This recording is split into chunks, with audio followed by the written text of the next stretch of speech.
Assalomu alaykum, ekran oldidagi aziz qarindoshlar. Sharq Turkiston Surgun hökuməti tərəfindən yo'lga qo'yilgan Mustaqillik yo'lida izlanish programmasining tunji soniga xush keldinglar. Bu qitimliq programmaning riyosatchisi Mirqadir Mirzatdan hammanglarga o'tliq salom va oliy ehtirom.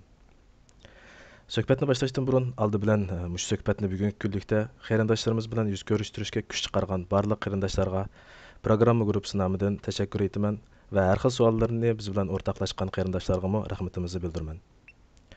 Xabaringlarda bo'lgandek, bu sonimizga mustaqillik irodasida tavranmay ching turib kelgan Sharq Turkiston Surgun hökuməti raisi G'ulam Osmon Yag'ma apandimni ekranimizga taklif qildik.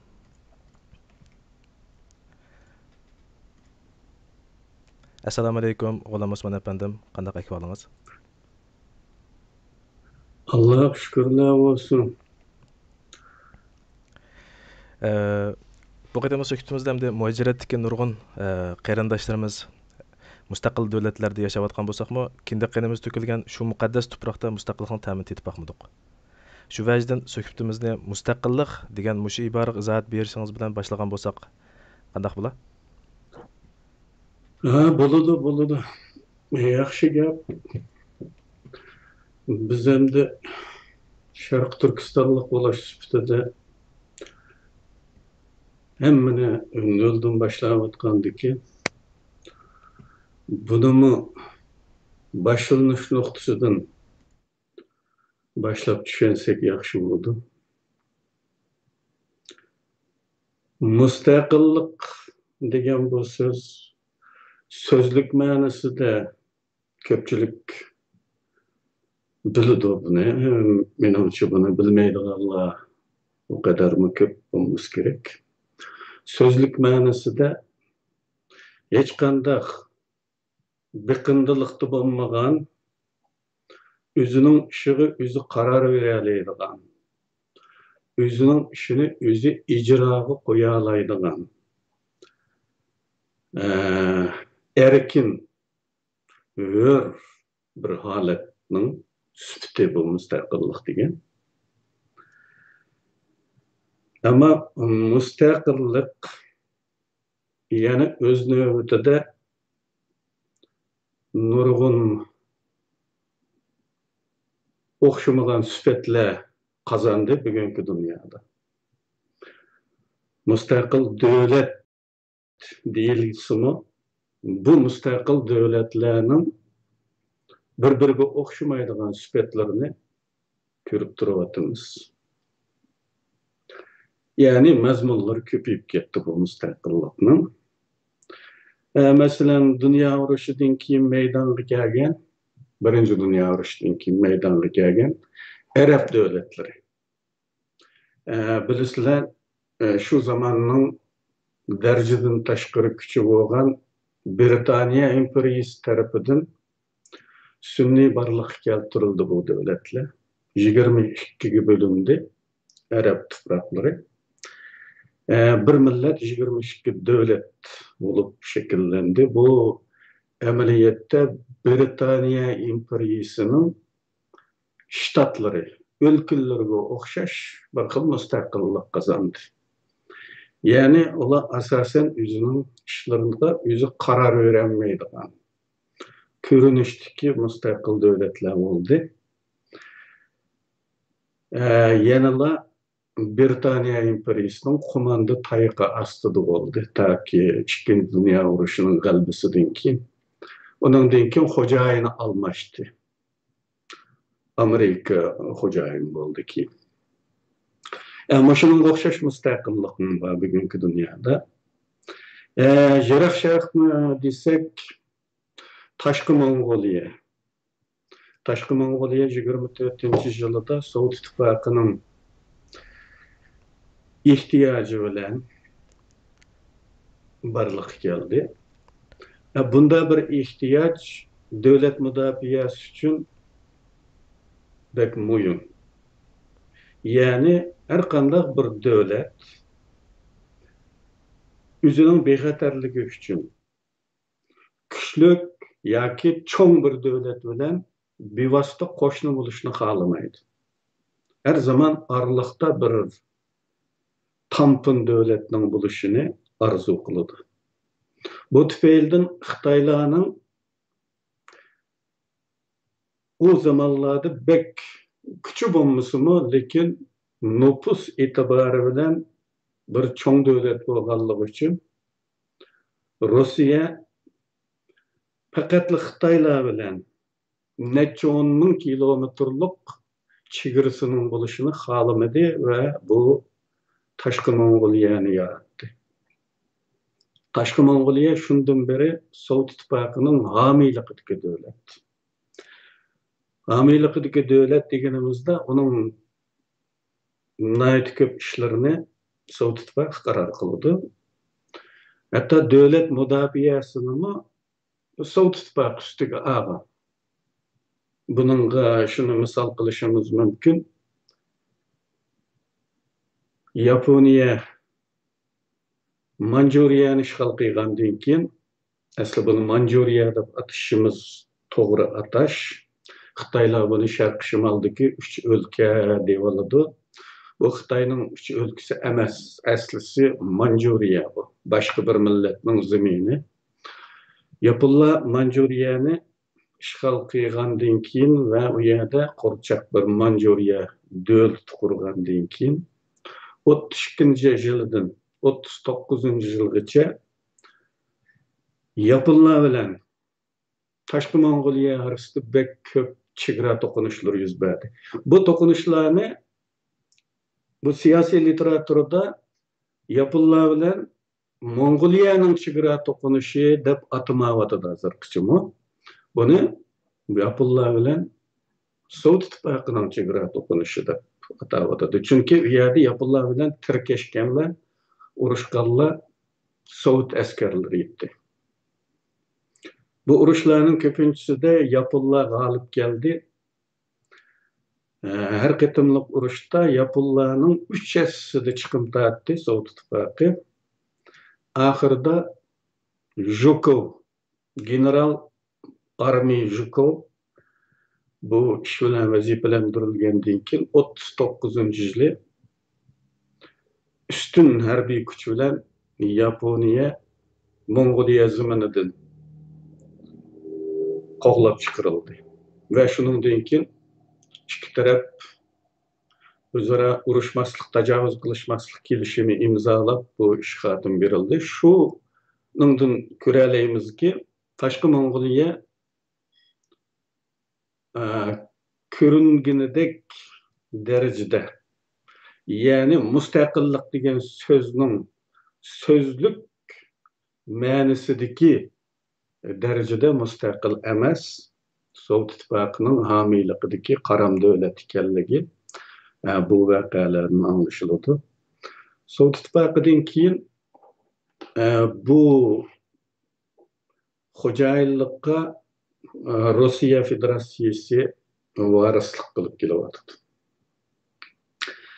Bundan başka Orta Asyada, yani Sovet İttifakı harabysydan meýdanga gelgen Orta Asya jumhuriýetlerini bütün mänisi bilen müstakil degili bolmaýdy. Ýanala bu ýerde Rusiya Federasyasının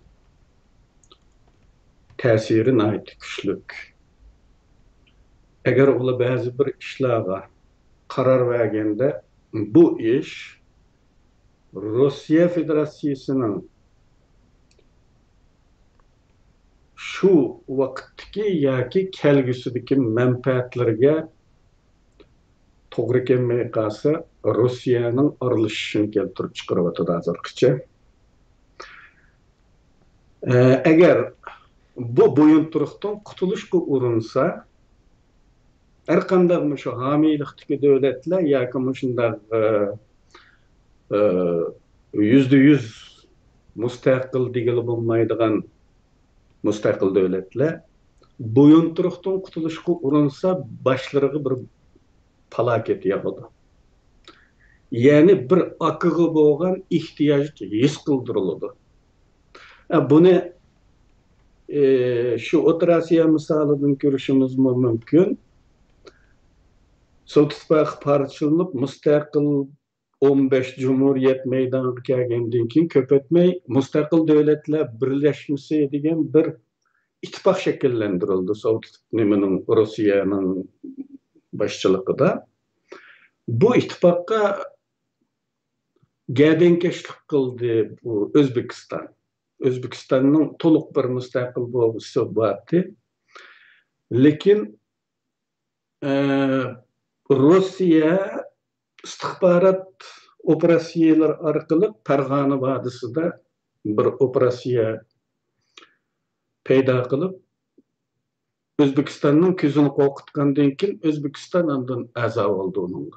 O a'zo olmay qutulanmaydı. Bunu his kıldı. Xuddi shunga o'xshash. Buyunturuqdan qutulaman degan har qanday bir beşiği bir falaket açıldı. 50-ci yıllarda desek, 50-ci yıllarda Suudi Arabistan toluq müstakil olmuş geldi. Padişah Faysal suikast kuchurdi. Xuddi shunda İran özünün neftiga özü ega olmoqchi bo'ldi.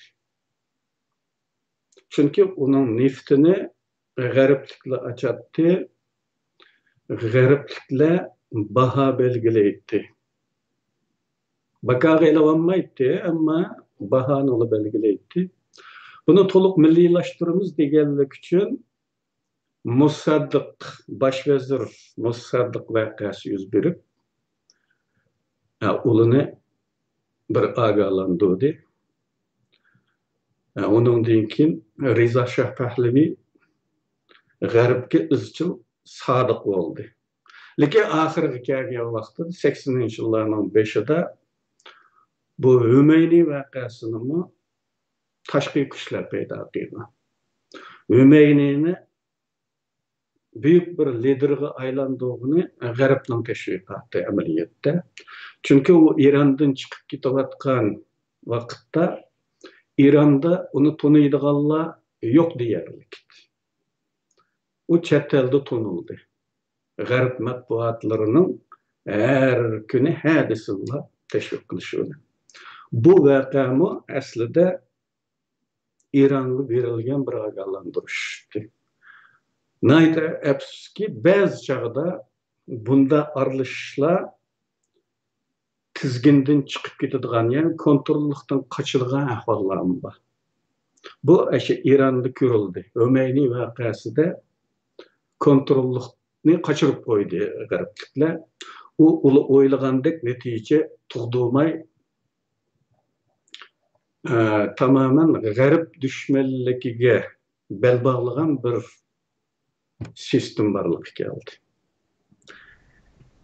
Mana shunda mustaqillik deganimizda bunun nurg'un darajalari o'xshamagan sifatlari mavjud. Endi shuni esimizda tutishimiz kerakki, mushu deyilgan har xil darajadagi mustaqilliklarning eng tünümü bizning bugungi realligimizga qaraganda %100 yaxshi. Bunu esimizde tutuşumuz gerek. Bunun için yani kontrolluk güç qilish xavfidan qo'rqib tashqi yordamlarni rad qilishga bo'lmaydiganligini bu o'qitishdan, bu selishtirmadan bilsak bo'ladi. Yani bizning bugungi holatimiz mushu har xil turdagi mustaqil sifatlarning eng tüvünüdün nachar bizning holimiz. Şunlaşqa meyli kontrolluk tushib qelish olsun, tushmaslik olsun, har qachon tashqi yordamning bo'lishi bir zaruriyat. Endi davlatlar mishada sizni bir kesay. Miyada shundaq bir savol kallamga keldi-da. Chunki siz shundaq butun nimadan tushundirgan bo'ldingiz. Hozir mishada bir savol keldi bizning qalsa sizning so'zlagan leksiyaringizdan. Hozir mustaqillik uchun chet el yordami shartmi degan savol kelgan kallamgacha. Agar hamda kerak deb qarasak, Ee, bu ikki xil bo'ldi-ku, ya kerak emas deymiz. Unda bo'lgandan agar kerak deb qarasak, yordam bergich tarafning niyat maqsadining qandaligini biz bilmaymiz. Bunisi bizga noma'lum. Unda bo'lgandan bular bizning oxirgi natijaga ta'sir ilib kelamdi yoki kelmamdi. Va yoki hamda mustaqilligimiz uchun chet el yordami kerak emas debmi o'ylamsiz? Bu to'g'risida izlanganlaringiz bo'lsa, bir so'zlab bergan bo'lsangiz. Rahmat. umumen bir hakimiyetni ag'dirib o'tish, hakimiyet tartib edish yoki mustaqil bo'lib bo'linib chiqish turidagi hakimiyetga qarshi bo'ladigan harakatlarning hammasida chet el yordami zarur. Hatto hal qilg'uch ahamiyatga ega. Buni aniq bilish lozim. Chunki bir davlat hakimiyeti eng ojizlagan, chirib ketgan, onun fonksiyonlari ishlamay faoliyat bo'lib ketgandek ko'rinsimi, nayt kuchlik hisoblanadigan qo'zg'olonlarni yana bostirib o'tadi. Bu davlatda bir xil sirliqlik mavjud deyishimiz mumkin. Bu sirliqlik qandaqdir mistik ma'nodagi sirliqlik emas. İnsanların o'zi tarafidan idrak qilingan vaqtida davlat bek kuchli bo'ladi deydigan bir xil psixika bilan yetilimiz biz kichigimizdan. Uning uchun davlatdan hamon qo'rqadigan kayfiyatda bo'ladi insonlar. Davlat bizdan kuchli degan qarash bilan. Misol uchun Xitoylarning bu Ching sulalasi yemirilishga az qolgan zamonlarda yuz bergan Tayping-Tiango qo'zg'oloni bütün memleketni ishg'ol qilgan poytaxtni zaten qo'lga oladigandek bir vaziyatga kelib, xemiri yenib hammasi jimiqdi. Nima uchun? Qo'zg'olonchilarning ichida nurg'un o'xshamagan tarkiblar bo'ladi, nurg'un niyat o'xshamasliklari bo'ladi. Ba'zilar shu fursatdan foydalanib boylik to'plash uchun qatilgan bo'ladi. Ba'zilar nima ekanligini tushunib tushunmaylan qatilgan bo'ladi. Bunda turli insonlarning ichida davlat hamon bizdan kuchli degan haliq psixika bo'lganligi uchun ularning ichida nurg'un odamni davlat setib olaydi va ularni ichki jihatdan parchalab o'tadi. Uning uchun ular istiqiylik tashkillangan qo'zg'olonlar yanada mag'lub bo'ladi. Bu davlatda aynan sirliq bir kuch bu. Bu sirliq kuch bizning psixikamizdan shakllangan bo'ladi. Uning uchun chet elning yordami bir zaruriyat. Chet elning yordami zaruriyat deganimizda biz biladigan tarixiy ahvollarni misol qiladigan bo'lsak, Xitoy Kommunist Partiyasining qurilishidan tortib g'alaba qilish chiqishi bo'lgan arliqda butunlay Sovet ittifoqiga tayangan. Gerçi bizga so'zlangan tarixda bu pardaqisdagi kuch tilga ilinmagan bo'lsa-mu, amaliyat dal uning aksicha. Sovet ittifoqi 3-internasional nomi bilan ikki kommunistni yaratdi Xitoyga 20-yillarda. Bunun birisi Hollandiyalik komünist. Bu ikki kommunist Xitoy Kompartiyasini qurdi. Mao Zedong qurdi degan faqatli yolg'on. Shu qurilishdan tortib ham bu kommunist partiyani Sovet ittifoqi kontrol qildi. Sovet ittifoqi tayinladi uning beshidagi boshlig'ini.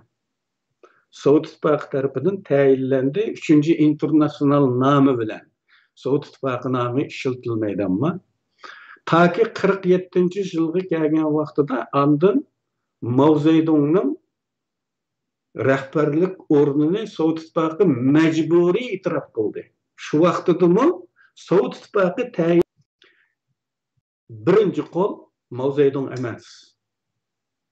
Ko'pinchisi Sovet ittifoqida o'qib kelgan Xitoy ziyolilarini Sovet ittifoqi paras ziyolilarni boshqalatdi. Lekin Mao Zedong bu Kang Shing degan istixborotchining qo'li orqali tizginni changaliga ilova Sovet ittifoqi tayinlagan u birinchi qo'l ishlamay qolgan. Ya'ni Xitoy Sovet ittifoqining tizginidan chiqib ketgan. 47 yılı anda Mao Zedong itiraf kılındı. Hala Mao Zedong'a karta Sovet İttifakı'nın narazılığı vardı. Onun için Mao Zedong Cumhuriyet kurulgandan keyinki tunji ziyaretini Moskvaga kıldı ve bu tunji ziyaret şundaqla en ahirki chet ziyareti bolup kaldı. Onundan keyin chet elge çıkmadı, kokap ketdi Mao Zedong. Çünkü 3 ay kadar vaqtda Moskva'da Nazarband gelindi Mao Zedong. Ketkili koymadı Stalin'ni. Çünkü onunla öçmenligi vardı. Gep anlamagalygy, o tayinligen adamny itiraf kılmagalygy üçün açığı vardı. Onun için Mao Zedong'a bazı taleplerini kıygızdı, makul digizdi. Mesela bu Yalta kelişiminden kalan bazı Sovet İttifakı'nın hukukları var Xitayning içinde. Mesela Manjuriya temir yolunu Sovet İttifakı işletdi. Yalta kelişimi boyunca ve Lushin portunu Sovet İttifakı işletdi. Lushin portu degen şu Leodun yerim aralınınki en janubi uçudaki Dalian şehrinin port. Bunu halkırada Port Arthur dep ataydı. Xitayçıda Lushin port. Aş portunun işletiş hukumu Sovet İttifakı'da. Lekin hükümetinin almışı bilen o Yalta kelişimideki zaman Gomin'dan. Hükümet almışı bilen bu komünistler o kelişimdeki o belgelemini red kılış ihtimali bolganlygy üçün Sovet İttifakı Mao Zedong'u bir yada 3 ay Nazarband gelip muşundaq bir munçı hukuklaryny mecburi kabul kıldı. Bu keyin bu Xruşev devrinde Stalin'nin üstüden kılıngan dokladını bahana kılıp Sovet İttifakı karşı meydan okudu Xitayla. O fırsatda Sovet İttifakı'nın Xitay içindeki hukuklarının emmesini red kıldı. Şu vakitgacha Xitaylarmı ma'lum derecede bıkındı haletdeydi. Bu bıkındylyk yana Sovet İttifakı'dan başka hiç kanday bir devlet kollamaganlygy üçün Xitayny hiç kim itiraf kılmaydı. Hala Tayvan'ni Xitayning birden-bir kanunluk hükümeti dep qaraydı bütün dünya. Xitaydan Sovet İttifakı'dan başka nemesi bolmaganlygy üçün yardımçısı. Onu kollaydıgan, sanayetiga yardam berdigan Sovet İttifakı'ga ma'lum derecede bıkınıp qalgan. Sovet İttifakı 1000 türden artık sanaat muassasası kurup berdi Xitayga. Gerçi bunun hemmesini püttirenmey münasebet yamanlaşkandan keyin 2000'den artık tür çalı taşlap ketilgen bolsumu en dastlapkı Xitayning qat'iy turishida Sovet İttifakı o kadar büyük rol oynagan. Hatta kino studiyasidan tartib tunji Xitayning kino studiyasi Changchun kino studiyasidan tartib Latijib Beijing markalik Latijib zavodi Azat markalik yük maşinesi bu aşı Sovet İttifakı'nın ZIS degen markalik maşinesinin aynen kılıp fakat markası okşamagan bilen yüz şu.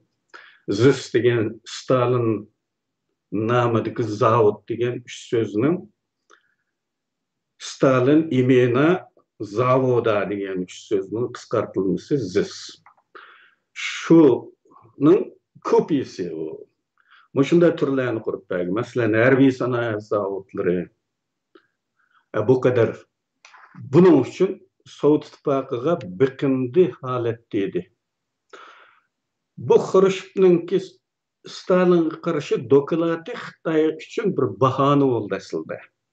Onun hakikaten xafa olup ketkeni yok. Bahane oldu. Aşını bahane kılıp adacıda oldu ve Sovet İttifakı mutaxassislerini qoqlap çıkardı. Şunun bilen üzülkisil müstakil oldu. Xuddi şunun oxşaş bu dünyada bir yardım chet el yardımı şart deymiz ama chet el yardımı qandaqto insonparvarlik tutib ketib yoki ırkdaşlığı, dindaşlığı tutup gitip kılınmaydı bu devlet münasebetleri. O özünün ma'lum siyasi, stratejilik yoki iqtisodiy manfaati zarur qilgan ahvolda bunday yordam beriladi va bu yordamdan keyin cho'qim u yerda u putqu yo'qoladi. U davlatdan chiqqili unimaydi qanday bir davlat. Bir davlatga yordamga keldi degandan keyin yordamni berib bo'lib ish tugdi endi ketadi emas. İş tügüsünü yetib oladi o. Ama bu yana bir millatning mustamlik bo'lib qolganiga qaraganda %100 yaxshi bir ahvol. Bu selishtirg'isiz darajada yanada yaxshi. Chunki mustamlikaga tushib qolsak, biz mavjudligimizni yo'qotamiz. Sizning savolingiz shu, masalan, mustaqillik bo'lmay turib bir millatning mavjudligi bo'lmaydi. U vaqtlik bo'lishi mumkin. Uning yo'qolishi faqat vaqt masalasi bo'lib qoladi. Oxiri yo'qoladi. Agar mustamlikadan qutulmasa, oxiri yo'qoladi. Uning uchun mening o'tganda deganim ya mustaqil bo'lamiz, ya qirilib tugaymiz. Bu ikki bisliq ma'noni o'z ichiga olgan. Uning biri ümitsizroq bir nuqtada bir ma'no berdi u. Uni bu chaqdagi ma'nosi biz mustaqil bo'lolmasak tugab ketamiz. Bizni ikki istiqbol kutib turdi. Ya qirilib tugab ketadigan istiqbol yoki mustaqil bo'ladigan istiqbol bizning oldimizda turgan. Shu nuqtada azroq bir men o'ylayman qilimda. Hozirgi vaziyatimizda nurg'un kishilar mushu siz degan ya mustaqil bo'lamiz, ya qirilib tugaymiz degan jumlaning ma'nosini yana mujamallik bor deb o'ylayman. Chunki atrofimizga nurg'un kishilar bilan paranglish jarayonida va ijtimoiy turmushimizda, shu xalqimizdan suhbatlarni o'tkazish jarayonlarida bu tuyg'u berildi. Ba'zi kishilar yana mustaqillikdan boshqa yo'l yo'qmi deb savol qo'yayotganlar yo'q emas-ku orsimizda. Ashta savollarni qo'yib turibmi, xalqni qaymoqtirayotgan yoki ya xastan qaymoqtirayotgandu yoki maqsadni qaymoqtirayotgandu, Alloh o'ziga amonat. Ammo mishada menga shu degan gapingizga bir savol keldi. Hisobda mustaqillikdan boshqa yo'l bilan Uyg'urlarning millat sifatida hayot qilishi mumkinmi? Sizcha bu abaytin dedingiz, mumkin emas dedingiz. Shuni yana bizga tafsiliyroq bizga bir tushuncha bergan bo'lsangiz. Rahmat. Umuman bir mustamlikchi özünün tilini, medeniyetini, devlet kültürünü mustamlika elge tanıdı. Bu udum bu. Bu Xitay kılıvatkallam iş emas. Mesela Şimali Afrika'daki sabık Fransiya mustamlikalarda bugünküçe Fransız tili ikinci til hesabı işletildi. Tilini tanıgan. Şu vaqtda Fransız tilini tanıgan bu xalqqa. Mesela İrlandiya Büyük Britaniyanın mustamlikasıydı Birinci Dünya Urushuga kadar. İrlandiyada Gala tili tamamen tugagan. Janub tarafida Angliyadan uzoqroq bo'lgan eng janub qirg'oqlarda nayt oz odam bek oz turmushda ishlatiladigan so'zlardan qilib qolgan. Yana boshqa so'zlari inglizcha. Bugungacha bu davlat ingliz tili ishlatyapti. Endi Shotlandiyami hozir Angliya orolining shimol tarafi Shotlandiya degan. Aşı aral üç parçaga bölünür aslında. Shotlandiya, Angliya ve Welsh mi? Yani bir. Bu üç parçanın şu bir parçası bu Angliya ve bütün dünyada nurg'un mustamlika barpo qilgan millat. Amaliyotda Shotlandiyaliklarmi o'zini boshqa davlat deb qaraydi. 1000 yılga yakın Angliya bilen güreş kıldı. Burun kurallık güreş kıldı. Hazır parlamentda vekilleri bolgaçka, parlamentda her daim yana müstakillikni raisini aşkı koyup durdu. Pat 94-nji ýyly bir ketim koyup maglup boldy. Naýat az fark bilen. Keyin bir ketim koydu. Hala tırşyp atdy. Şotlandiýalikleriniň tili tamamen tügidi. İngiliz sözleşili bugünkü günde. Hatta bugünkü günde Angliýanyň mustamlikeleri, sabyk mustamlikeleri olan Hindistan'da mı? İngiliz dili ikinci til, Pakistan'da mı şu? Bulardan şunu görebiliriz ki mustamlikçi devlet, özünün devlet kültürünü, tilini, medeniyetini tanıdı mustamlikige. O halda vakitnin ötüşü bilen mustamliki millet tügeydi. Kança uzurap geçse bu vakit onun aslında kim ekenligi ma'lum bolmaydy. Xuddi Irlandiya we Şotlandiya misalidagidek. Qagalla o kadar uzun vaqt ötmey qutulganlygy üçin özünün millilikini saklap kaldı ama hala onun täsiri bar. Şu mustamliki milletinin tilini hala ikinci til orunda işletyp atdy. Endi Garipning mustamlikçiligi bilen Xitayning mustamlikçiligi asman zıvın farklandı. Bu haqda menen ilgirki kitaplarımda ve yana İngilizce ilan kılıngan, Hindistan matbuatlarında İngilizce ilan kılıngan bir makalamda oturup koydum. Xitayning mustamlikçilik tabiiti bilen Garipliklerning mustamlikçilik tabiiti arasında asman zıvın fark var. Endi bu garipliklerininkisi bizning temsilimizde degendek og'ri bolsaň insaf bilen bol, qazanny asaňmy çümüşni koy deydigan temsilimiz var go. Bula hiç olmaganda qazanny asaňmy çümüşni koydigan insaflyk og'ri hesaplansa, Xitaylar qazanny aladigan, çümüşni aladigan, qoşukny koymaydigan türdeki mustamlikçi. Andaqken bunda bir mustamlikede bizning uzun muddat qilishimiz bizning yo'qolishimizdan derak beradi. Yani Xitaylar başka bir millet bilen teng mevcut olup duruşga razı oladigan türdeki millet emas. Mesela Amerika, Kanada qatarlyk döwletleriniň siyaseti köp xil kültür billi qaýnyşydigan jemiyet deyildi. Multikulturalizm diye. Bu ýerde her qanday bir milletning mevcutlygyga yol koyuldu. O millet eğer küçü yetse, aşağı bizning uyanlarımız var, küçük vaqtimizde küçüň yetse asan çödeydigan, aşındaq koyu teglik. Eğer küçüňiz yetse, halyňyzy kıla alaýsyz özüňizning milliliki hususida. Çekleme yok. Xitay aşında kılamdy?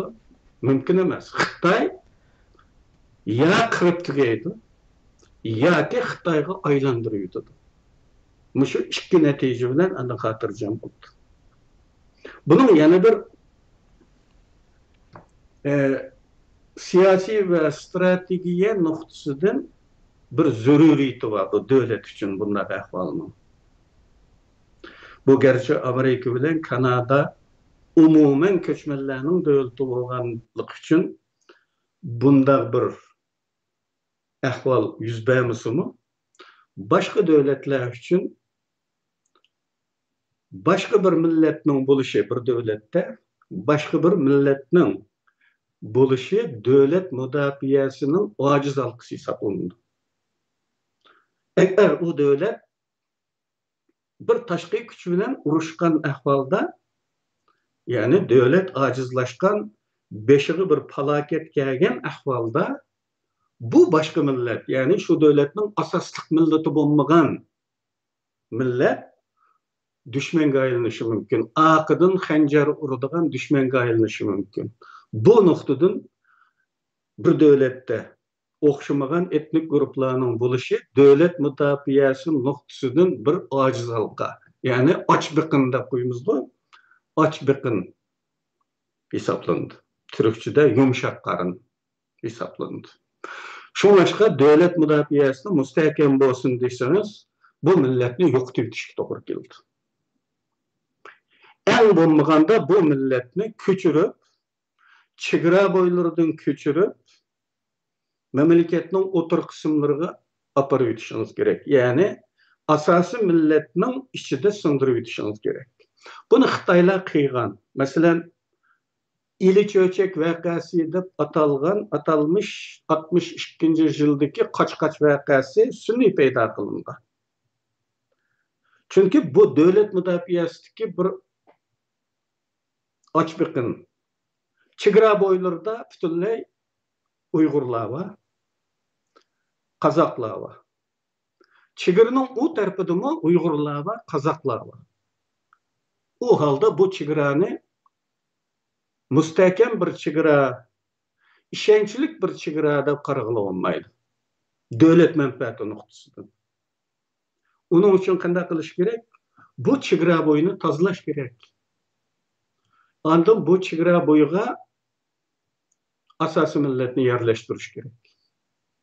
Onun için bu kaç vakasını peyda kılıp Xitaylar bu çigara boylarını bikaladı. Bikalığa yerge andan Xitaylarını ekilip yerleştirdi.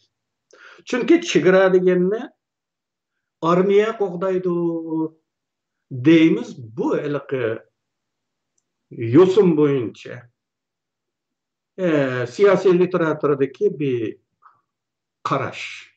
Yani devlet müdafiye armiyası çigirimizni saklaydı. Lekin devlet müdafiye armiyası ma'lum gazarmalarda toplangan bo'ladi. Bizden çigiraga tizilip durup çigirani saklamaydı. O gazarma bilen bu gazarmanın arasında belki 50 kilometre boşluk oluşu mümkün. O halde bu çigirani kim saklaydı? Çigara boyudaki puhralı saklaydı. O puhrala üyede yat adam görse, közüge sığmagan bir ahval görse derhal devletke ma'lum kılıdı. Onun denkin çigara sakçıları kelip onun koltuğuna aş. Eğer üyede siz özünüz işenç kılanmaydıgan bir halk makallaşkan bolsa bu çigara boylarga bu çigara o kadar işençlik olmaydı.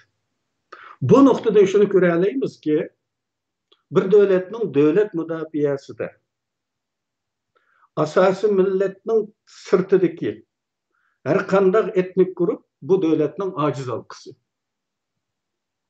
Ya onu asimilasyon kılıp tüketiş gerek ya ki cismani cihetten tüketiş gerek. Eğer bu devletin müstehkem olsun diyorsanız hakimiyet. Andaqken Xitay qanday qiladi? Bizni çoqum tüketidi. Tügemeyimiz desek, mevcutluğumuzu saklap kalımız desek, çoqum müstakil oluşumuz gerek. Bunun başka yolu yok.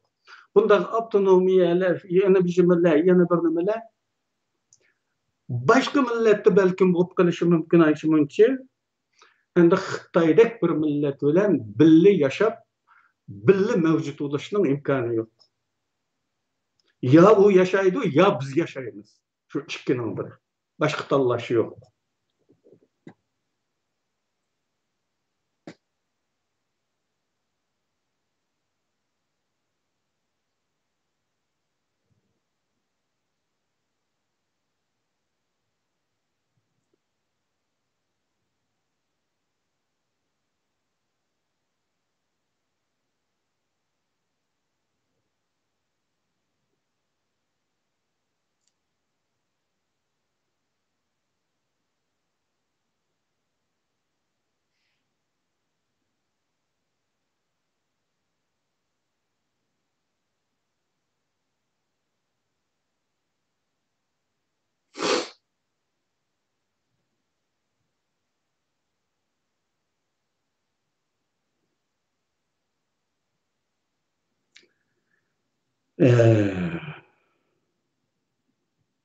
Endi devlet kuruş bilen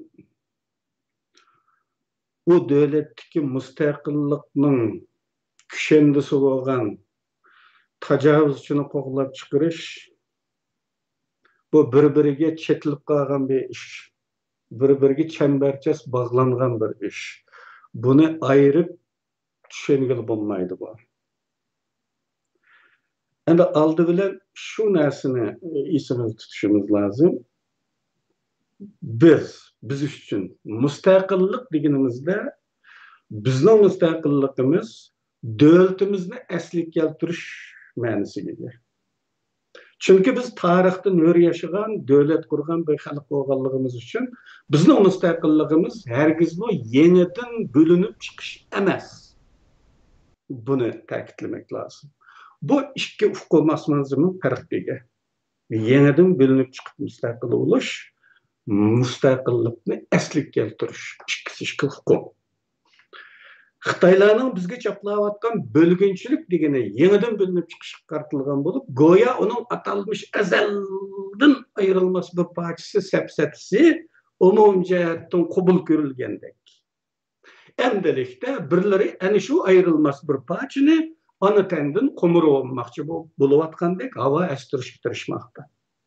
Buning uchunmi biz mustaqillik deganimizni sharhlaganda buning davlat nasliga keltirish ekanligi mazmunini yüklüşümüz gerek bu deganimizga. Davlat qurish, davlatni tajovuzchilardan erg'dash, ikkisi yana ikki hukm ve bu ikki xil ish bo'lsa-mu, hukm bo'yicha-mu ikki hukm. Yani söz ma'nosi bo'yicha-mu. Agar buni bir ishlasak, ish bo'lgan chog'da-mu bu bir-biriga o'xshamaydigan ikki ish. Lekin shunday bo'lishiga qaramay, birining aksidan biri yuz beradigan bir ish. Buzmoq hiç qurg'ili olmaydi. Yani kona bir uyni o'rib, tuzlab ve qaytadan chingab, aning yog'i yangi bir uy sohibi bo'ladi. Kona holatni yoki mavjud holatni buzib etmoqchi yangini qurg'ili olmaydi. Undaqkan oldi bilan tajovuzchilarni haydab chiqarish kerak, ondan davlat qurg'ili bo'ladi. Bugun bizning davomizda tajovuzchilarni haydab chiqarmay turibla davlat qurmoqchi bo'layotganlar yo'q deb o'ylayman. U unda bir xiyol, bir az maslarchi xiyol bo'ladi. Fakat hech qanday bir amaliy qadam ilinmaganligi uchun bizning bu da'vo harakatimizda hukm aralashib ketish mavjud. İş aralashib ketayotgani yo'q. Chunki ish yo'q ya o'tirda. Bu ish aralashib ketayotgani yo'q. Faqat hukm aralashib ketyapti. Harakatga o'tganda harakat aralashib ketish ahvoli ko'rilmaydi. Bundan xotirjam bo'liq. Endi yana chet el yordami haqida bir muhim gap siz şimdi deyishdan burun men bu yerda bir azroq abaydan men ovozni itib qo'yib qoptiman. Mana bizning qarindoshimiz qo'ygan savolni men o'qigan vaqtida ko'rolmanlar buni anglamay qopti. Men qayta bir o'qib o'tay. Bayam siz javob bergan savolni. Biz mush e'lonni bergan vaqtda bir qarindoshimiz e'lonning ostiga bu savolni qo'yib ekan. Ya'ni mustaqillik deganimizdimi u o'zi tava birlikdan birinchi qatam mustaqil bo'lish va mustaqillikni asliga keltirish deb ikkiga ayrildi ekan. Diqqatimizni bir nuqtaga markazlashtirishimiz uchun davlat qurilishiga oid barliq masalalarni qo'yib turib, nazarimizni Sharq Turkistonni Xitoy mustamlikchilaridan ozod qilishga, ya'ni Xitoyni qandoq chekintirishga qaratsak to'g'ri qilgan bo'lamizmi? Chunki davlat qurish tuvandagi eng muhim ishdek qaralyapti, ammo Xitoylarni chekindirish texmo birinchi ish bo'lishi kerak emasmi? Deb G'ulom Usmon efendimdan bu savolni so'raganda, G'ulom Usmon efendim hozir o'zi qisqacha shu javobni men berdi, mana angladinglar. Ondan sonra G'ulomka siz shu chet el yordami to'g'riliq gapingizning oxirini davomlashtirib bergan bo'lsangiz. Endi chet el yordamining shart ekanligini asosan muqimlashtirdik.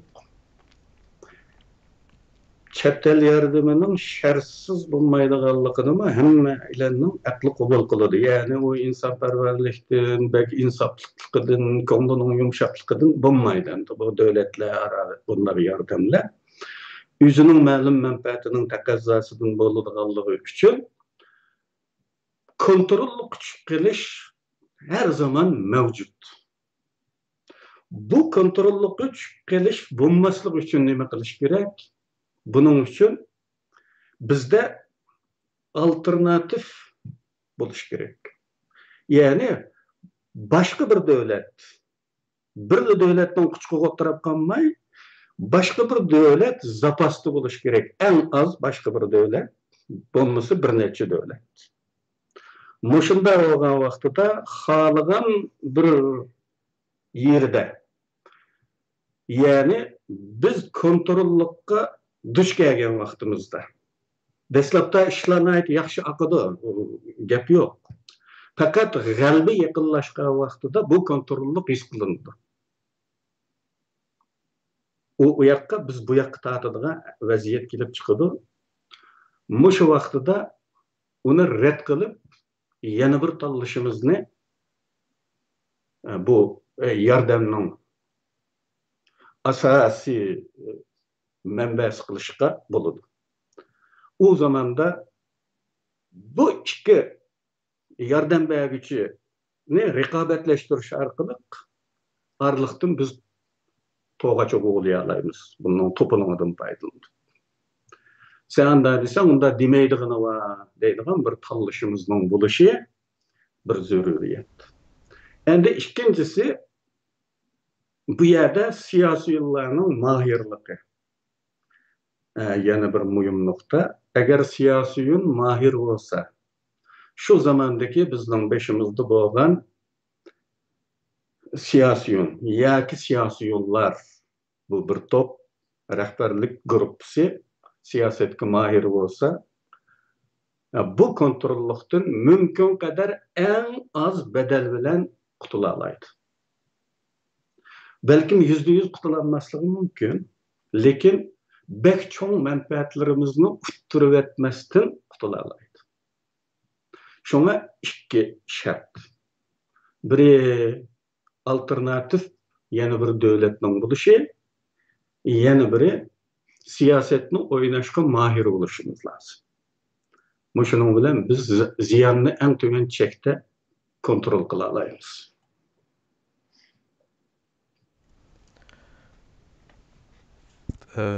Hazır Rakurmiyadagi savollar tushgan savollarga bir qaragandim. Buning ichida shu tuyuqsiz bir savol diqqatimni tortib qoldi. Bu qo'yilgan savol yana deydiki, men o'qib beray. Bir millatning din, kultur va til tarkibining yo'qolishi oldikayni qandoq bo'ladi sizcha deb sizga shunday bir savol qo'yibdi. Shuning bir o'zingizning tushanchisini berib bersangiz. Nima degan gap bu? Men bu savol bekka tushuniksiz savol ekan. Unda xo'sh bu yerni atlab o'tib ketaylik. Menimcha bu din ve til ikisi iki hukm. Şundaqla iki başka iş. Til xaslıqqa ega. Yani o bir milletke xas bo'ladigan nima. Ama din xalqarалық yana bir hukm. Anda bo'lgan ekan til aldı bilan yo'qolishi mumkin. Til yo'qolsa milliylik yo'qolgan bo'ladi. Gerçi milliylik faqat til bilan bo'lmasa-mu.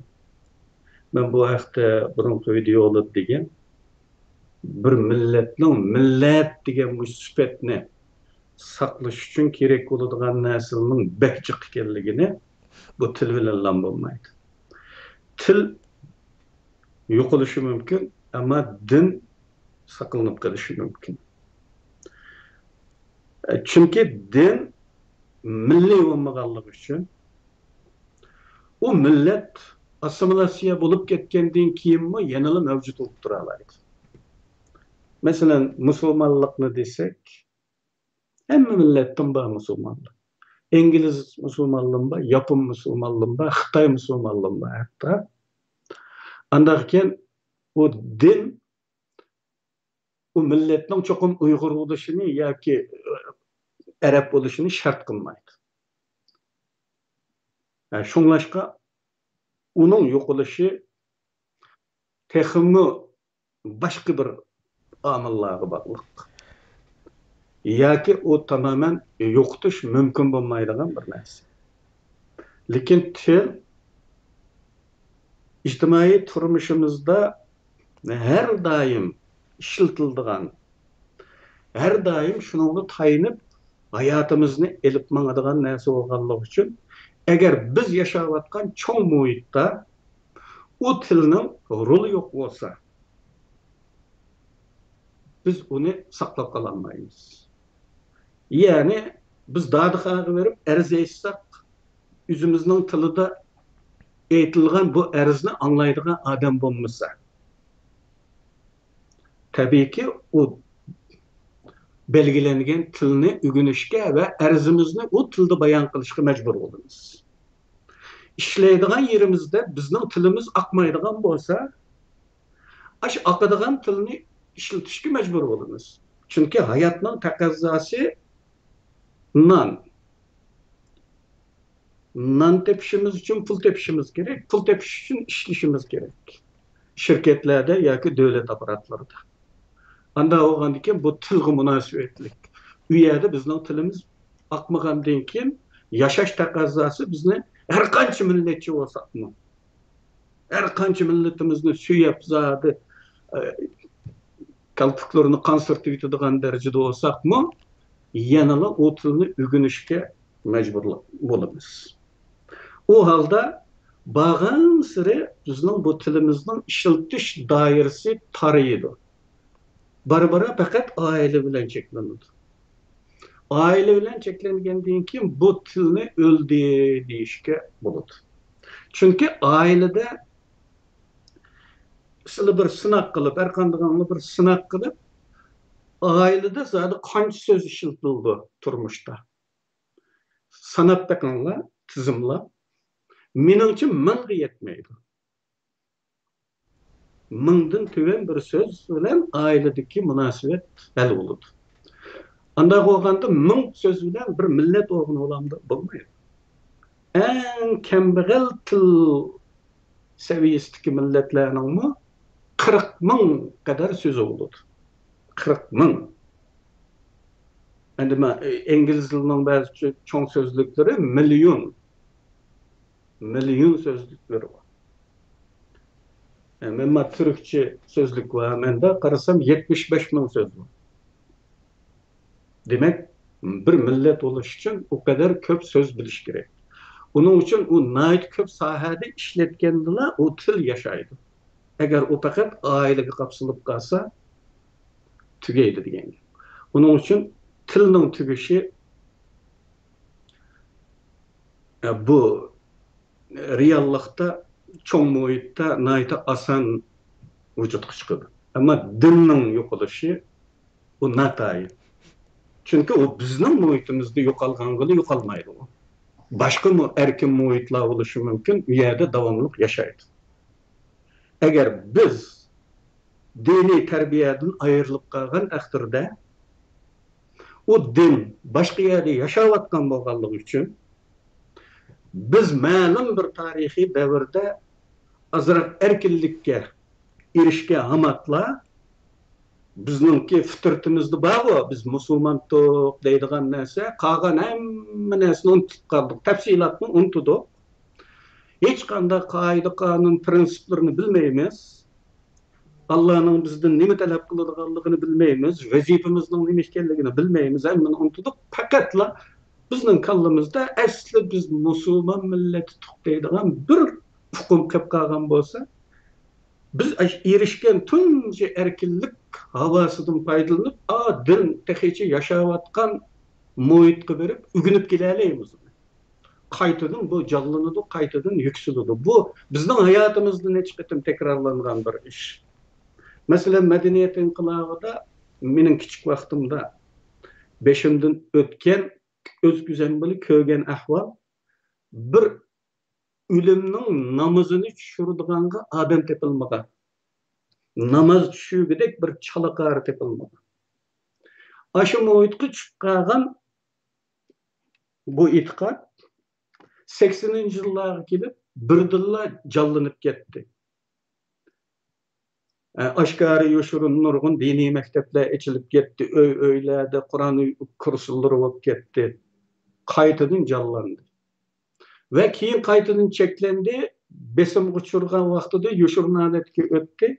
90'ın yıllarının ahırlarda tekrar canlandı hatta. Hatta Ürümçidek bu medeniyleşip ketken, garipleşip ketken şehirdeki ayallarının mı yögünü de kalır meydanı geldi.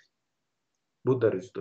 Şunun için din halkaralık oğanlık için, dünyavi oğanlık için, bütün insaniyetke düşürülgen boğanlık için u yo'qolmaydi. Ama til yo'qoladi. Rahmat. Menimcha bu savolning javobini qarindishimiz bildi deb o'ylayman. Vaqtmi birga berib qolibdi. Eng oxirida bir savolni qo'yay. Bizga endi sizning uyingizda bir yordam qila oladigan davlat qaysi davlat? Balkim shunga amaylan qiziqyotdi deb o'ylayman. Sizning uyingizdagi endi qaysi davlat bizga haqiqiy yordam qila oladi shu mustaqillik yo'limizda? Bizga yordam qilish ehtimoli bo'lgan bir qancha davlat bor. Ama mustaqilligimizni yordam qilamdi yoki ma'lum musobiqchi yordam qilib o'zininki ko'zlagan maqsadi ishqashga hamma to'xtab olamdi, uni hozir biz hech qaysimiz bilolmaymiz. Şunlaşkı mustaqilligimizga yordam qiladi emas, bizga yordam qiladi deb tursak, bu to'g'riroq bo'ladi. Bunda ehtimollikning tarixdan beri birinchisi Hindiston. Chunki Hindiston bilan Xitoyning orasida her daim o'tkinchi kelishimlar qilinib tursinmi, ama ziddiyet, ikkisining orasidagi ziddiyet hal bo'ladigan turda emas. Şuna ziddiyet hamon asas o'rinda. Kelishish vaqtliq. Uning uchun hamon bu yara eg'zasa Hindiston bizni ko'zir qilib foydalanadi degan tamoda bo'lib keldik hozirgacha. Tarixda bizning ziyolilarimiz xato holda Sovet ittifoqidan umid kutdi. Bu Sovet ittifoqi uni qilmaydi. Bo'lapmi u biz umid kutgan zamonlarda Sovet ittifoqi bilan Xitoyninki munosabati yaxshi edi. Munosabati yaxshi davlatlardan bunday bir tomoni bo'lish hamoqatlik. Cho'qim dushmanimizning dushmanidan umid kutgili bo'ladi. U holda Yaponiya bu ehtimollikqa yaqin davlatlarning birisi. Ama Yaponiyaning nurg'un qulaysizliklari var. Biz bilan chegirdosh bo'lmaganligi uchun bu qulaysizliklar uni cheklab turadi. Agar Yaponiya haqiqiy turda bizga yordam qiladigan ish bo'lsa va bunday yordamga bel bog'lagan bo'lsa, biz bilan chegirdosh davlatlarning birisi bilan anglashishga majbur bo'ladi. Va u davlatni bunga rozi qilish kerak bo'ladi. Bo'lmasa u uzoqda turib u yordam bek amaliy real bo'lmaydi. To'g'ri, boshqa ba'zi qiyg'ili bo'lgan taraflarni qilishi mumkin-da, ama o amaliy harakatga aylantirolmaydi. Endi yana bir kelgusidagi ehtimollik Rossiya.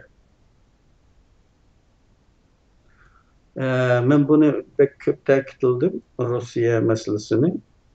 Agar Rossiya hozirgidek ahvolda bizga faqat yordam qilolmaydi. Chunki Xitoyga muhtoj ahvolga tushib qoladi hozir. Ukrayna krizisi tufaylidan G'arb uni bosh dushman tizimligida tutyapti hozir. Ukrayna masalasi chiqishdan burunmi Rossiya izchil G'arbning bosh dushmani edi.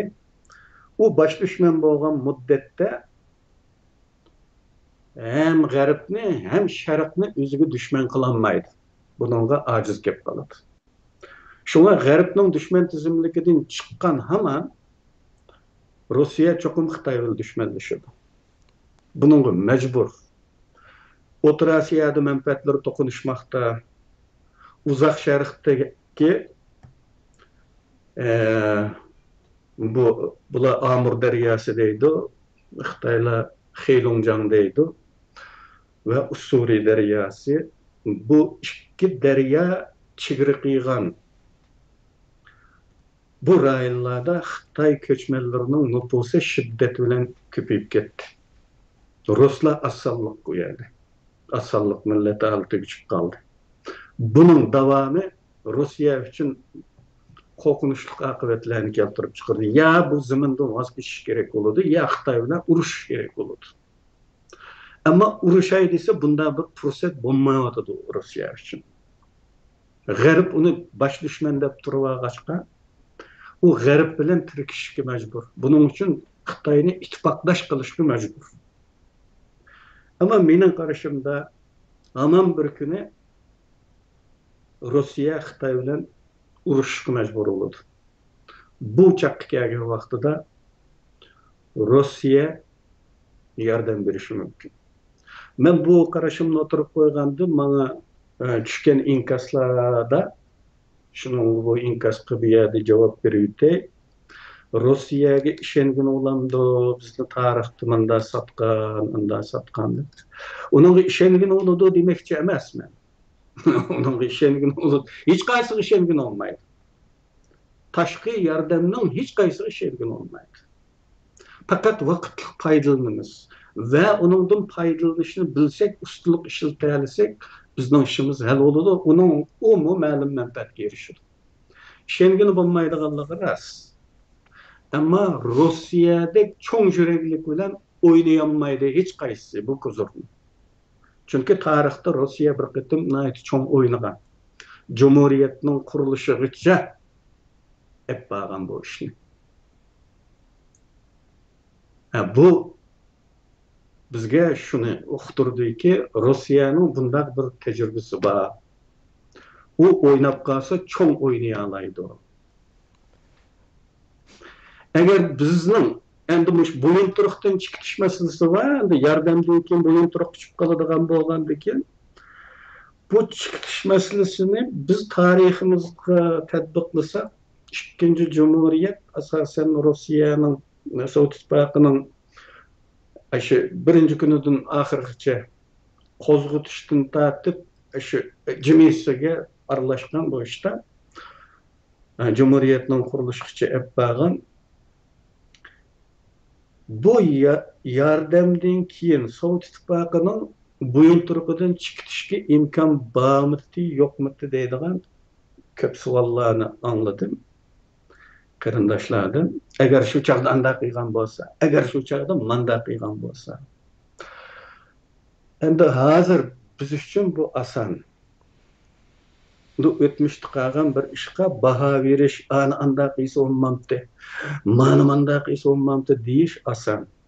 Lekin shu vaqtning o'zida hamma tarafni, butun dunyoni teng ko'rib turolmaydi ular. Biz hozir ko'rayotgandek. U atrofini ko'radi. Uning uchun bunday bir hal qilg'uch qarorni chiqarish shu odamlar uchun oson emas. Bu bir taraf. Ikkinchi tarafi endi Cumhuriyetning qurilishigacha elib borgan Cumhur Reis Elixon To'ra Sovet ittifoqi tarafidan vazifadan uzoqlashtirildi ve o Sovet ittifoqiga olib ketildi. Ve qo'yiq Sovetparast ve komünist Ahmetcan Qasimi tiklendi başımızda. Ahmetcan Qasimi'nin bu inqilabda bir töhfisi varlığı natayı. Çünkü inqilab g'alaba qilib bo'lgandan keyin paydo bo'ldi bari. Bunun aldığı yok. Bunun yengişilişinin sebebi bu kontrolluktan çıkışının aldığını eliş için. Belki Elixon To'raning qo'lida turib bergan bo'lsa, kontrolluktan çıkışımız mümkün. Nayt küçük ihtimali bilen. Nima uchun kichik ehtimol deymiz? Chunki xalqaro munosabatlar cho'ng kuchlarning muvozanatlari, ular tarafidan barliqqa keltirilgan siyosiy atmosfera bizning mavjud bo'lishimizga uyg'un emasdi. Yani bizimkiler Wang Jun'un armiyasını karşağını unumasa, Wang Jun bu unumaydı iken jurunla kiteyli dep keyine gelip gitti de ketmeydi. Uruşudu. Yanılı. Yanılı işgal kılıdı yani. Biz Wang Jun'un mağlup kılalamdı. Yani komünist armiyasının mağlup kılalamdı. Natayın. Çünkü Sovet İttifakı yardımını toxtutup algan Allah için.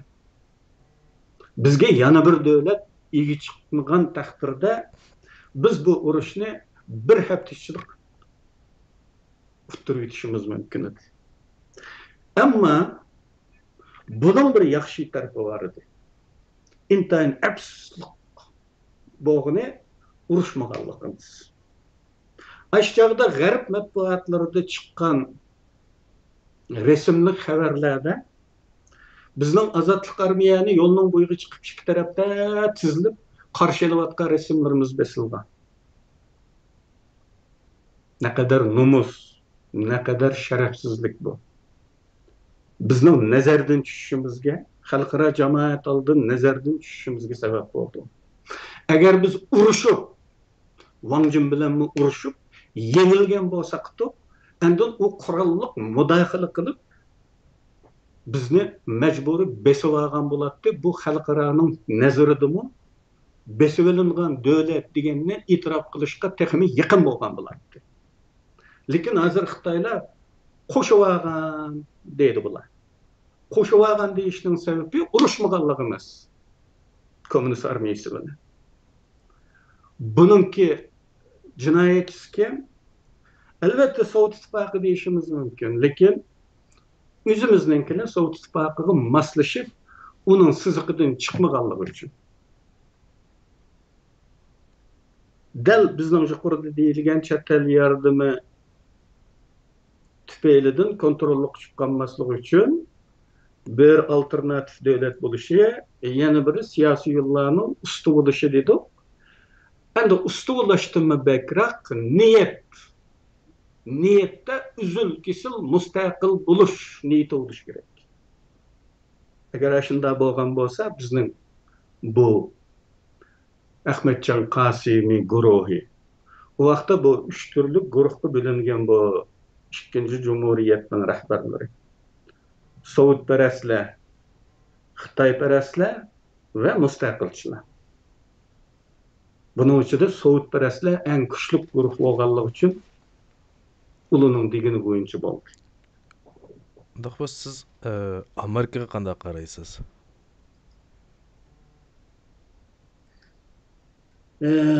Amerika bugungi kunlikda Amerika birinchi bo'lib hesabda Sharq Turkistonda bo'layotgan irqiy qirg'inchilik deb e'tirof qildi.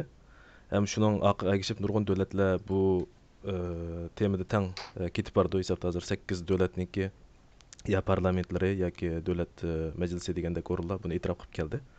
Undaq buni birinchi boshlatgan Amerikaga nisbatan bizning masalamiz ularga niki nerede hesabda bizga yordam qilish darajasiga keldimi yoki ularga bizniki foydamiz yo'qmi?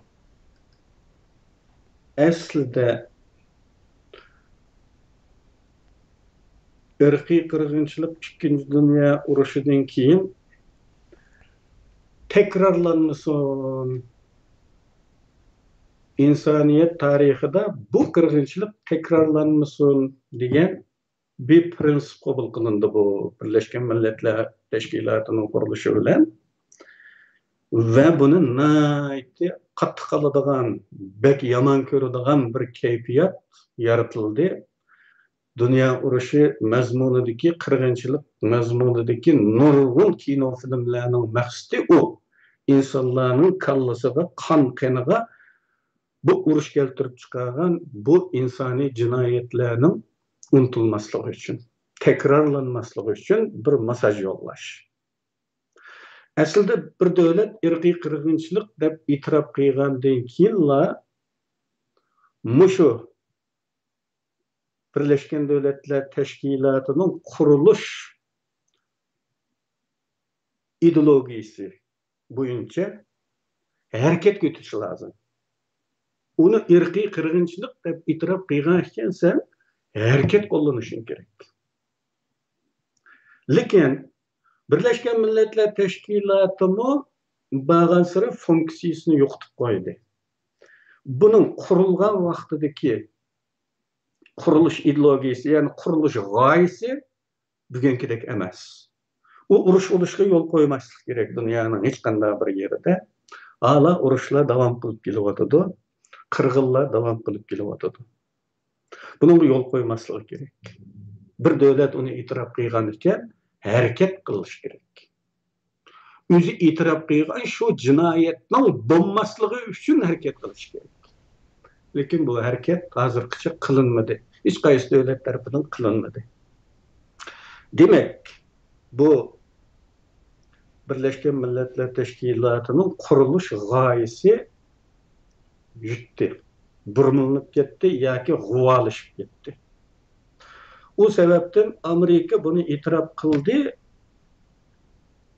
ama o'zini insoniyat oldida ma'lum majburiyati bor his qilmayotdi.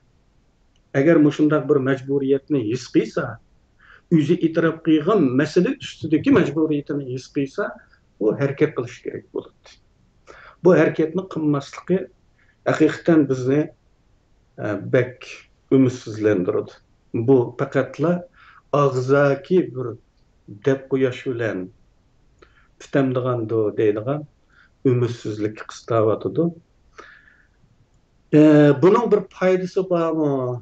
Mushunda deb qo'ygandan degan savol tug'iladi. Agar bu harakat o'tmagan ahvolda bu shu deb qo'yishning bir foydasi bormi? Albatta bu deb qo'yishning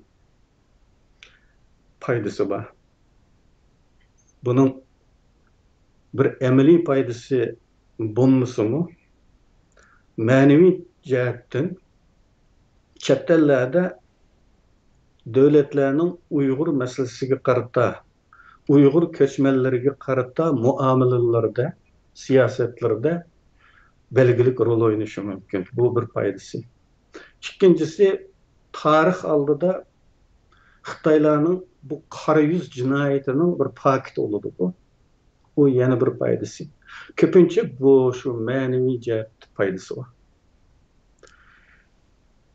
Endi biz agar qo'limizdan kelib biror amaliy harakat qo'llansak Xitoyga qarshi, buningga bu bir mudofaa kunligi rol o'ynashi mumkin. Uningga foydasi bor. Ya'ni biz qatlamga uchrayotgan bir xalq bo'lish sifatida qarshilik ko'rsatgan bo'lamiz vaqtda. Bizni andaq yoki mandaq qalpoq bilan ayblashga Xitoy aldirsimi, buni e'tirof qilganlar o kadar aldırmaydigan bo'ladi. Foydasi shu. Hozircha Amerikaning buning o'zining gapiga aq chiqmasligi, harakatga o'tmasligini umuman aytganda tushungan olmaydi, ammo buni bu e'tirofning oldingi prezidentga tava bo'lishi tufaylidan, garchi Amerikada umuman hukumatlarning chiqargan qonunlarini keyingileri amaldan qoldirib etmay davomli kun tartibda tutadigan an'anasiga varislik qilayotgan bo'lsa-mu, agar bu diktator davlatlarda bo'lsa, yana bir chiqqandan keyin burunqisining hamma nimasini o'chirib bitib yenidan boshlaydi-ku. Lekin Amerikada unday an'ana yo'q. Burunqisi yana kun tartibda bo'ladi. Ammo inson bo'lish sifatida kishilik munosabat yanada rol o'ynaydigan bo'lganlikdan oldingi prezident bilan keyingisining almashish jarayoni tarixdagi har qanday bir prezident almashishlarga o'xshamaydigan bir az sanjiq aralash bo'lganligi uchun bu keyingisining ma'lum norozilik bo'lishi mumkin. Mushu qonunga qarata. Bu norozilik tufaylidan garchi uni kun tartibdan elib etmagan bo'lsa-mu, Bunun icrasıga aldırap ketmeyotganlygynyň sebäbi boluşy mümkin. Bu bir aciz tarap. Asli güçlük amil yanıla iqtisadi amil. Çünki Amerikadaki döwlet halkagan şirketlerinin umumen hemmisinin digidek Xitayda şöbelleri bol. Asasen Xitaydaki azan emgek güçüden faydalanıp bula baylıqını neçe katlığa. Bu katlaş hala devam kılıp toktap kalgany yok. Tehi Amerika barlyk şirketini çekindirip çıkmadı. Bazıları çekinip çıkkan bolsa-mu köpçüligi hala ýa-da faaliýetini dowam kılabatydy. Unda eken Xitaynyň galaymakam boluşy Amerikanyň ykdysadygyny eger akıbetlerine elip geldi. Onun için Amerika bunu halamawatydy dep oýlaýmyn. Rahmat Gulam Osman efendim. Asli 45 minutdan 1 saat degan söhbetimiz onu 5 minut uzarıp ketdi. Siz mo charchap qaldınız. Ama özür soraýly. qarindaşlarymyzyň goýup etken suallarymı bekjek. Başta biz özümüz elan qilgan wagtda täkidlegenge okşaş bolsa şu düşken suallarny ýany jygyp ikinji sanymyzda ýa üçinji sanlarymyzda ýana gaýta paranlaşyşga kılamız. Bu uzarıp ketsimi. Hemmimizden aramaldığa wagtlarga täsir edip Şunda. Gulam Osman efendim, kıymetli wagtyňyzy çykyryp bu söhbetge iştirak kılgaňyzga köpden-köp rahmet. Allah sizden razı olsun. Allah hemimizden razı olsun. Anlagan qarindaşlardan razı olsun. Diýilgenidek suallaryňlary ýazyp goýsaňlar keyinki ketimde jogap berini uzarap ýetmesin iş kılıp. Men bugün nime üçin kizemni açamay bir xil kynçylyk bolup kaldy. Allah tiniňizi salamet kılsın.